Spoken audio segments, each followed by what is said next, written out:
Assalamualaikum everyone. Today my topic is about auto level. Usually for any project we need survey. Survey simply means a measurement. So it's very important to have a measurement of any project. So in projects we use different instruments, and one of the instrument is auto level. Auto level, it is also called automatic level. It was first invented by William Gavitt in 1832. It is used to measure the elevations, different rise and fall on the projects, and usually we use it in different buildings and in roads. It's very economical and it is the simplest method to find the different elevations. And instead of this we have many instruments, like we have total station, we have theodolite, but these instruments are very costly, and this auto level is used mostly, and it is less costly and it's very economical. It is used it is used mostly, and it is the simplest method. So we use this method to find the different elevations, different rise and fall. So in auto level we find the auto level by two methods. One is a rise and fall method, and the second is height of instrument method. Okay, these are the two methods which are used in auto level. So now let's do the practical. Okay, ये देखो ना कि ये आपका जो level plate है ये level में होना चाहिए. अगर मैं इसको ऐसे कर दूं, हाँ ये ऐसे कर दूं तो नहीं होगा. ये देखो ये मैक्सिमम आपका क्या है, लेवल में होना चाहिए. लेवल में होने के बाद फिर क्या है, बबल जिस साइड जाता है दैट इज अप, ऊंचा है. या तो इसको डाउन करो, डाउन होगा नहीं, या तो इसको अप करो. ये देखो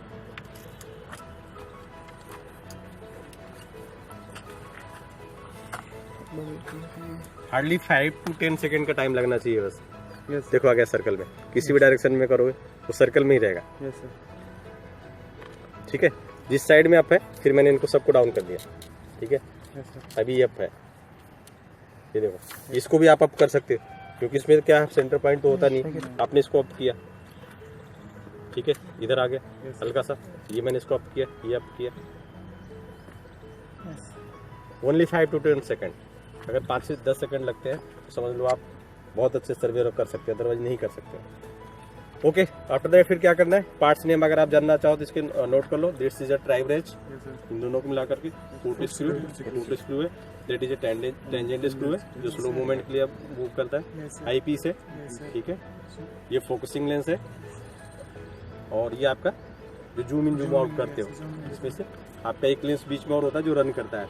दोनों को आपस में वो कनेक्टिविटी के लिए, ताकि आपको सामने वाला ऑब्जेक्ट दिखे. ठीक है, सबसे इम्पोर्टेंट है आप जब भी काम करो तो उस इंस्ट्रूमेंट का आपको नाम पता होना चाहिए. That is Sophia. ठीक है, सोफिया एंड मॉडल भी 40. This is a very popular, ये बहुत ज़्यादा पॉपुलर है, फील्ड में बहुत ज़्यादा चलता है. इसका दूरी कितनी दूर तक देख सकते हैं? अप्रॉक्स मार्क्स बने हो ना, जो विजिटेड मार्क है वो 5 mm के है.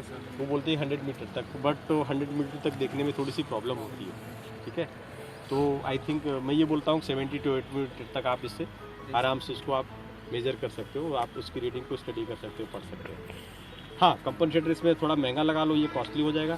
तो फिर क्या होगा उससे, वो 100 या मोर देन 100 मीटर पर भी आप उसको, उसमें मार्किंग की हुई है ना, ये 5 mm के, आप उसको पढ़ सकते हो.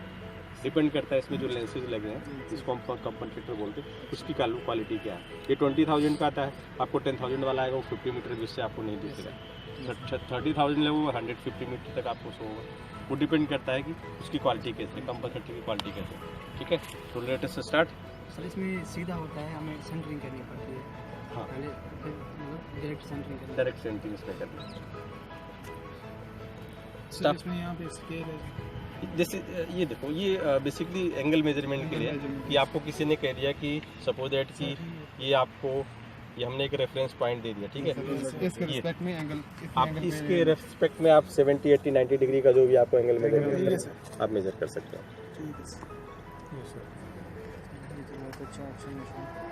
तो मैं समझ रहा हूँ सेट कर सकते हैं. सर ये किसके लिए होता है, ये वाला स्क्रू? ये टेंजेंट स्क्रू है, स्लो मूवमेंट के लिए. देखो ये मूवमेंट हो रहा है ना. जी सर, ये इसके ऊपर मिरर लगा होता है ना. हाँ, मिरर है, जिससे हम जब यहाँ से देखते ना तो यहाँ पर इसका वाटर ट्यूब का बबल दिखता है कि ये सेंटर में है कि नहीं है. जी सर, यहाँ से देखते आई पीस में ये दिखता है इससे. क्योंकि आप यहाँ से काम कर रहे हो तो कभी कभी आपको दिखता नहीं, बबल आउट हो चुका है. ठीक है, जैसे आपकी आँख यहाँ जाएगी, इससे आप देख सकते हो हाँ जी ये बबल जो है सेंटर में है. अच्छा, ठीक है सर। 4 मीटर का है। 4 मीटर का है, ठीक है। और एल्युमिनियम का है, देखो इसलिए पीछे लिखा हुआ है caution, take care of electricity wire.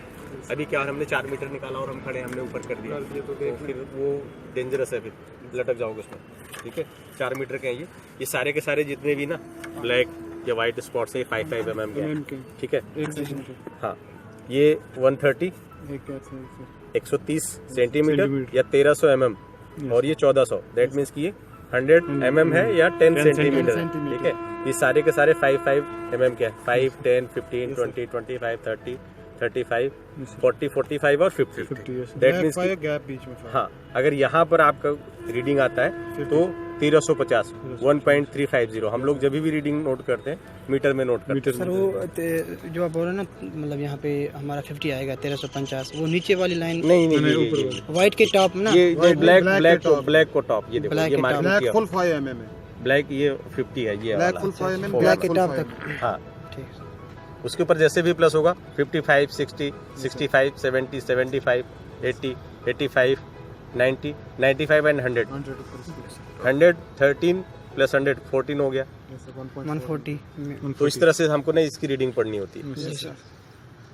ठीक है। किसी को और कोई लिस्ट काउंट वैसे तो 5 mm है, 5 mm, बट अभी जो कुछ स्टाफ आते हैं उसमें बैक में भी बनाता है 1 mm का, बट इसका लिस्ट काउंट जो है अभी हम 5 mm भी कहते हैं। वो तो क्या होता है कि ब्लैक स्पॉट के बीच में आता है तो पढ़ नहीं पाता, हाँ, वो कंफ्यूजन होता इसलिए है, वो पीछे दे पीछे दिया होता जाता है है ना, कि तो उसमें चलो से आप कर mm का फर्क पड़ जाता है। 1 mm का जो होगा 2 mm का वो क्लियर हो जाएगा।